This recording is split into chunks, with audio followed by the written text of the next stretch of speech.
وہ ایک مرد آہن تھا جس نے طاغوتی قوتوں کے آگے سر جھکانے کی بجائے شہادت کو ترجیح دی۔ خود ٹیپو سلطان کے اپنے تاریخی الفاظ تھے، مومن کا مقصود حیات اول و آخر جہاد ہے۔ جن لوگوں نے جہاد ترک کیا وہ دشمنوں کی خوراک بن گئے۔ زندگی کی محبت نے انہیں بزدل اور ناکارہ بنا دیا اور پھر وہ صفائے ہستی سے مٹا دیے گئے۔ جذبہ جہاد اور اپنی صفوں میں مکمل اتحاد ہی اہل ایمان کی سب سے بڑی سیاسی قوت ہے۔ تو ناظرین، شروع کرتے ہیں وہ کہانی جس کا آپ کو انتظار ہے۔ شیخ ولی محمد صحیح النسل عرب تھا اور وہ قریش کے ایک ممتاز قبیلے سے تعلق رکھتا تھا۔ اس کے آباء و اجداد صدیوں سے مکہ معظمہ میں آباد تھے۔ شیخ ولی محمد ایک متوسط درجے کا تاجر تھا۔ فطرتاً قناعت پسند ہونے کی وجہ سے اس کی زندگی بہت آرام و آسائش سے گزر رہی تھی۔ ایک بار اسے تجارت میں اس قدر نقصان ہوا کہ نوبت فاقہ کشی تک آ گئی۔ بڑے تاجر ولی محمد سے اپنے قرضوں کا مطالبہ کر رہے تھے اور اس کے پاس دینے کے لیے ایک درہم بھی نہیں تھا۔ ایسے سنگین حالات میں ولی محمد نے اپنے احباب سے رجوع کیا تو دوستوں نے اسے انتہائی گمراہ کن مشورہ دیتے ہوئے کہا، ولی محمد، تیری نجات اسی میں ہے کہ تو رقموں کی ادائیگی کے تمام وعدوں سے منحرف ہو جا۔ اس طرح تیرے اثاثے بھی فروخت ہونے سے بچ جائیں گے، بیوی بچے پر غربت و افلاس کے تاریک سائے بھی نہیں پڑیں گے اور اس معاشرے میں تیری شخصیت کا بھرم بھی رہ جائے گا۔ شیخ ولی محمد اپنے دوستوں کا یہ مشورہ سن کر حیران رہ گیا۔ پھر اس کے چہرے پر شدید اذیت اور کرب کے آثار نمودار ہوئے۔ ایک جھوٹے، بددیانت اور خائن کی شخصیت کا بھرم ہی کیا؟ شیخ ولی محمد کا لہجہ بہت اداس تھا۔ تم نے مجھے ساری زندگی کی رفاقتوں کا یہ صلہ دیا ہے، یہ بھی بہت کم ہے کہ ہم لوگ تجھے نجات کا راستہ بتا رہے ہیں۔ دوستوں نے بڑی بے حسی کے ساتھ جواب دیا، یہ نجات کا راستہ ہے یا میری ذلت اور بربادی کی رہگزر؟ شیخ ولی محمد کے لہجے میں گہری تلخی پوشیدہ تھی۔ اگر دوست ہو تو میرے غرق ہونے کا تماشا کیوں دیکھ رہے ہو؟ وہ آگے بڑھ کر دستگیری کیوں نہیں کرتے اور مجھے کھینچ کر ساحل تک کیوں نہیں پہنچاتے؟ آخر تو کہنا کیا چاہتا ہے ولی محمد؟ دوست اس کی بات کا مفہوم سمجھ گئے تھے مگر جان بوجھ کر انجان بن رہے تھے۔ تم سب پر اللہ کا فضل و کرم ہے۔ بات کرتے ہوئے شیخ ولی محمد کی زبان لڑکھڑانے لگی۔ وہ ایک غیرت مند شخص تھا مگر صورتحال کی نزاکت نے اسے دوستوں کے سامنے زبان کھولنے پر مجبور کر دیا تھا۔ اگر تم چاہو تو میں تمام تاجروں کے قرضوں سے سبکدوش ہو سکتا ہوں۔ وہ کس طرح؟ زمانہ ساز دوستوں نے بڑی حیرت کے ساتھ پوچھا۔ اگر تم سب لوگ تھوڑی تھوڑی رقم بھی مجھے دے دو تو میرے کاندھوں سے قرض کا یہ بوجھ بآسانی اتر سکتا ہے۔ شیخ ولی محمد نے جھجکتے ہوئے کہا، تم اپنے ہو اس لیے بے وقت مطالبہ نہیں کرو گے، حالات درست ہوتے ہی تم سب کی رقمیں ادا کر دوں گا۔ تجھے کیا معلوم کہ ہم لوگ کس طرح زندگی بسر کر رہے ہیں؟ دوستوں نے بڑے عیارانہ انداز میں بہانہ تراشا، ہمارے قیمتی لباسوں اور ظاہری رہن سہن پر نہ جا، یہ تو دنیا داری کے طریقے ہیں، ورنہ ہماری مالی حالت کچھ زیادہ بہتر نہیں، اس لیے ہمیں معاف کر دے کہ ہم تیرے کسی کام نہیں آ سکتے۔ بات بات پر جان دینے کی قسمیں کھانے والے احباب نے بڑی صفاقی کے ساتھ کھلا جھوٹ بولا۔ دوستوں کا جواب سن کر شدت غم سے شیخ ولی محمد کا چہرہ دھواں ہو گیا اور اسے یوں محسوس ہوا جیسے وہ دوستوں سے قرض نہیں بھیک مانگ رہا ہو۔ پھر سالہ سال کے رفیق جو ریاکاری اور جھوٹی دوستی کی قبا پہنے ہوئے تھے اسے آفات و مصائب کے گرداب میں چھوڑ کر چلے گئے۔ مجبوراً شیخ ولی محمد نے تاجروں سے درخواست کی کہ وہ اسے کچھ دن کی مہلت دے دیں مگر سوداگروں نے بھی اس کی کوئی التماس نہیں سنی۔ تھک ہار کر ولی محمد عزیزوں اور رشتہ داروں کے دروازوں پر بھی گیا لیکن بربادی اس کا مقدر بن چکی تھی اور سوال سے پہلے ہی تمام دروازے بند کیے جا چکے تھے۔ آخر ولی محمد نے تاجروں کا قرض اتارنے کے لیے بیوی کے زیورات فروخت کر دیے مگر مطلوبہ رقم ادا نہ ہو سکی، یہاں تک کہ اسے روزمرہ کے استعمال کا سارا ساز و سامان اور اپنا آبائی مکان تک بیچ دینا پڑا۔ اب وہ تمام آسائشوں سے محروم ایک ایسے مکان میں مقیم تھا جس کی چھت پرانی لکڑیوں اور کھجوروں کے پتوں سے تعمیر کی گئی تھی اور دیواریں ٹاٹ کے پردوں سے اٹھائی گئی تھیں۔ شیخ ولی محمد کی غیرت مند اور حساس بیوی اس صدمے کو برداشت نہ کر سکی اور بیمار پڑ گئی۔ شیخ ولی محمد نے ایک تاجر کے یہاں معمولی تنخواہ پر ملازمت اختیار کر لی۔ مسلسل فکر اور غم انگیز خیالات نے اس کی بیوی کو دکھ کے موذی مرض میں مبتلا کر دیا تھا۔ مقامی طبیبوں نے اچھی غذائیں اور قیمتی دوائیں تجویز کرنے کے ساتھ مریضہ کو خوش و خرم رہنے کی تاکید کی مگر بدقسمتی سے اس شکستہ حال عورت کو ان تینوں میں سے کوئی چیز بھی میسر نہ آ سکی۔ انجام کار کچھ دن بعد بڑی کربناک حالت میں شیخ ولی محمد کی بیوی کا انتقال ہو گیا۔ اب وہ اپنے 5 سالہ بیٹے محمد علی کے ساتھ اس دنیا میں تنہا رہ گیا تھا۔ جہاں اس کے سینکڑوں قریبی عزیز موجود تھے۔ شریک حیات سے دائمی جدائی بڑا جانگوداز حادثہ تھی۔ شیخ ولی محمد اس حادثے کو بھی برداشت کر لیتا، مگر وہ اپنے ان عزیزوں کے چہرے نہیں دیکھنا چاہتا تھا جو ہر موڑ پر سامنے کھڑے ہوئے اس کا مذاق اڑاتے نظر آتے تھے۔ آخر شدید عالم جبر میں شیخ ولی محمد نے اپنا آبائی شہر چھوڑنے کا فیصلہ کر لیا۔ ایک دن اس نے اپنے مالک سے درخواست کی کہ وہ اسے کسی تجارتی قافلے کے ساتھ بغداد بھیج دے۔ مکے کا وہ سوداگر شیخ ولی محمد کی محنت اور دیانتداری سے بہت خوش تھا، اس لیے ایک کام کے آدمی کو کھونا نہیں چاہتا تھا۔ مگر جب شیخ ولی محمد نے اپنی مجبوریاں بیان کی تو وہ بدل نخواستہ راضی ہو گیا۔ بغداد روانہ ہونے سے ایک دن پہلے شیخ ولی محمد خانہ کعبہ میں حاضر ہوا، نماز ادا کی اور بیت اللہ کی دیواروں سے لپٹ کر گریہ ازاری کرنے لگا۔ اے اللہ، تیری اس نشانی کی قسم، اہل مکہ نے مجھ پر یہ متبرک زمین تنگ کر دی۔ میں اس دیار پاک کو چھوڑنا نہیں چاہتا تھا کہ یہاں تیرا پہلا گھر ہے جسے تیرے خلیل علیہ السلام نے تعمیر کیا، اور میں اس شہر مقدس کو چھوڑتا بھی کیسے کہ یہاں میرے آقا حضور صلی اللہ علیہ وآلہ وسلم پیدا ہوئے، جو تیرے سب سے بڑے رسول، سب سے بڑے صادق اور سب سے بڑے امین ہیں۔ تو حاضر و ناظر ہے، اس لیے خوب جانتا ہے کہ میں ایک بہت کمزور انسان ہوں۔ عزیزوں اور دوستوں کا تحقیر امیز سلوک مجھ سے برداشت نہیں ہوتا۔ ہجرت رسول کے صدقے میں مجھ پر یہ طویل اور دشوار گزار سفر آسان کر اور غریب الوطنی کے عالم میں میری مدد فرما کہ سب شاہ و گدا تیری مدد کے محتاج ہیں۔ شیخ ولی محمد ہچکیوں کے ساتھ رو رہا تھا کہ اچانک اسے اپنے شانے پر کسی کے ہاتھ کا دباؤ محسوس ہوا۔ وہ چونک کر مڑا، سامنے ایک سفید ریش بزرگ کھڑے تھے جن کے چہرے پر ایک عجیب سی روشنی تھی۔ شیخ ولی محمد بزرگ کو دیکھتا ہی رہ گیا۔ صادق اعظم صلی اللہ علیہ وآلہ وسلم کا غلام ہے تو ہمیشہ سچ بولنا، اور امین اعظم صلی اللہ علیہ وآلہ وسلم کی امت میں ہے تو کبھی خیانت نہ کرنا۔ تو نے لوگوں کو امانتیں لوٹا دیں، اچھا کیا، ورنہ ہلاک ہو جاتا۔ یہ کہہ کر روشن چہرہ بزرگ ایک طرف جانے لگے۔ شیخ ولی محمد حیران تھا کہ ایک اجنبی شخص کو اس کے ذاتی حالات کس طرح معلوم ہو گئے۔ وہ تیز قدموں سے چلتا ہوا بزرگ کے قریب پہنچا اور بڑے مؤدب لہجے میں عرض کرنے لگا، میرا یہ سفر کیسا رہے گا اور کیا میں اپنی کوششوں میں کامیاب ہو جاؤں گا؟ اللہ کے سوا کسی کو معلوم نہیں کہ کل کیا ہوگا۔ بزرگ نے پرجلال لہجے میں کہا، جو کچھ بتایا گیا ہے اس پر عمل کر، رسوا ہونے سے بچ جائے گا۔ بزرگ کا جلال روحانی دیکھ کر شیخ ولی محمد مزید کچھ پوچھنے کی ہمت نہ کر سکا اور دوسرے دن اپنے 10 سالہ بیٹے محمد علی کو لے کر ایک تجارتی قافلے کے ساتھ بغداد روانہ ہو گیا۔ دراصل شیخ ولی محمد بغداد اس لیے آیا تھا کہ یہاں تجارت اور روزگار کے بہتر مواقع حاصل تھے۔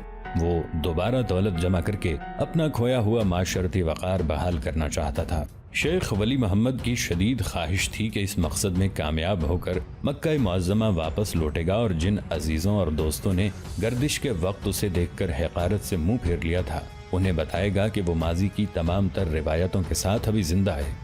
شیخ ولی محمد اپنے ہی سلگتے ہوئے خیالات کے سہارے شب و روز محنت کرتا رہا، مگر کئی سال گزرنے کے باوجود اسے بغداد میں بھی سکون و اطمینان حاصل نہ ہو سکا۔ روز اول کی طرح اس کے سارے خواب تشنہ تعبیر تھے۔ مجبوراً وہ بہتر مستقبل کی تلاش میں ہندوستان پہنچا۔ کچھ سالوں تک دہلی میں جدوجہد جاری رکھی، لیکن جب خاطر خواہ کامیابی حاصل نہ ہو سکی تو ایک مقامی دوست کے مشورے پر دکن چلا آیا۔ یہاں شیخ ولی محمد کی سوئی ہوئی قسمت نے عجیب انداز سے کروٹ لی۔ اب اس کا بیٹا محمد علی جوان ہو چکا تھا۔ گلبرگہ یعنی دکن میں شیخ ولی محمد کی ملاقات حضرت سید گیسودار بندہ نواز رحمت اللہ علیہ کی درگاہ کے مجاور سے ہوئی۔